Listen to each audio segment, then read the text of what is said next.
Good day. Today I want to explain the MARPOL Annex 1, Annex 2, and Annex 3.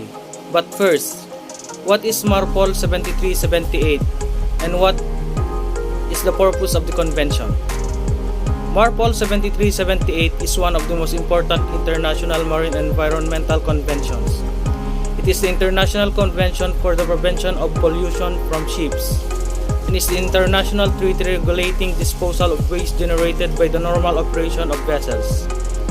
The original MARPOL Convention was signed on February 17, 1973, but did not come into force. The current convention is a combination of the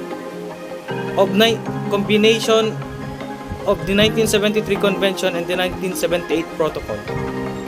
Therefore, the convention was formed a result of the combination of two treaties adopted in 1973 and 1978 respectively, and thus the name MARPOL 7378. MARPOL is short for Marine Pollution and 7378 is short for the years 1973 and 1978. MARPOL 7378 became effective on October 2, 1983. MARPOL Annex 1. MARPOL Annex 1 explained how to prevent pollution from oil at sea, the prevention of oil spillage from ships, and to keep the sea safer from oil pollution is mainly the responsibility of the ship's crew. Oil from the vessels can get into the sea due to accidental spills and leakages or by the operational ignorance of the ship's crew. The firm objective of MARPOL Annex 1, which entered into force on 2nd October of 1983, is to protect the marine environment through the complete elimination of pollution by oil and the other damaging elements and to lessen the chances of accidental discharge of any such elements. MARPOL Annex 1 covers all the fluids which contains oil and can be discharged overboard at sea. Even the OWS, treated discharge water, is also a part of this annex. Under MARPOL Annex 1, the following equipment should be in good working condition: adequately calibrated, maintained and fully functional, with appropriate spares present on board at all times. Special areas under MARPOL Annex 1. Number 1. The Mediterranean Sea. Number 2. The Baltic Sea.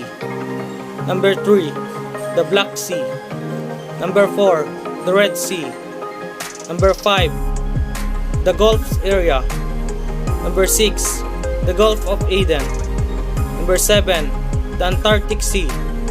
Number 8. Northwest European waters. Number 9. Oman area of the Arabian Sea. And lastly, Southern South African waters. MARPOL Annex 2. Carriage of noxious liquid substances in bulk. MARPOL Annex 2 regulation for the control of pollution by noxious liquid substances in bulk sets out a pollution categorization system for noxious and liquid substances. The four categories are: Category X, noxious liquid substances which, if discharged into the sea from tank cleaning or deballasting operations, are deemed to present a major hazard to either marine resources or human health, and therefore justify the prohibition of the discharge into the marine environment. Next, Category Y, noxious liquid substances which, if discharged into the sea from tank cleaning or deballasting operations, are deemed to present a hazard to either marine resources of human health or cause harm to the amenities of other legitimate uses of the sea, and therefore justify a limitation on the quality and quantity of the discharge into the marine environment. Category Z, noxious liquid substances which, if discharged into the sea from the tank cleaning or deballasting operation, are deemed to present a minor hazard to either marine resources or human health, and therefore justify less stringent restriction on the quality and quantity of the discharge into the marine environment. And the other substances which have been evaluated and found to fall outside category X, Y, or Z because they are considered to present no harm to marine resources, human health, amenities, or other legitimate uses of the sea when discharged into the sea from tank cleaning or deballasting operation. The discharge of village or ballast water or other residues or mixtures containing these substances are not subjected to any requirement of MARPOL Annex 2.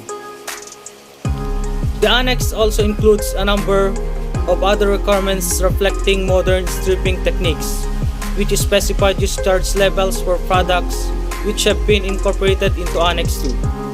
For ships constructed on after 1st of January 2007, the maximum permitted residue in the tank and its associated piping left after discharge is set to a maximum of 75 liters for products in categories X, Y, and Z, compared with previous limits which set a maximum of 100 or 300 liters depending on the product category.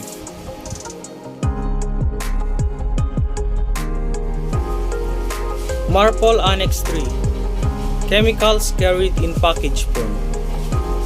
Chemicals which are carried in package form, in solid form, or in bulk are regulated by part of the SOLAS Chapter 7. Carriage of dangerous goods, which includes provision for the classification, packing, marking, labeling, and placarding documentation and storage of the dangerous goods. MARPOL Annex 3 also sets out regulation for the prevention of pollution by harmful substances in package form and includes general requirements for the issuing of detailed standards on packing, marking, labeling, documentation, stowage, quantity limitation, exception, and notification for prevailing pollution by harmful substances. For the purpose of Annex 3, harmful substances are those identified as marine pollutants in the IMDG code. Both SOLAS and MARPOL referred to the International Maritime Dangerous Goods (IMDG), which was developed by IMOS as a uniform international code for the transport of dangerous goods by sea. And that's the three annexes of the MARPOL.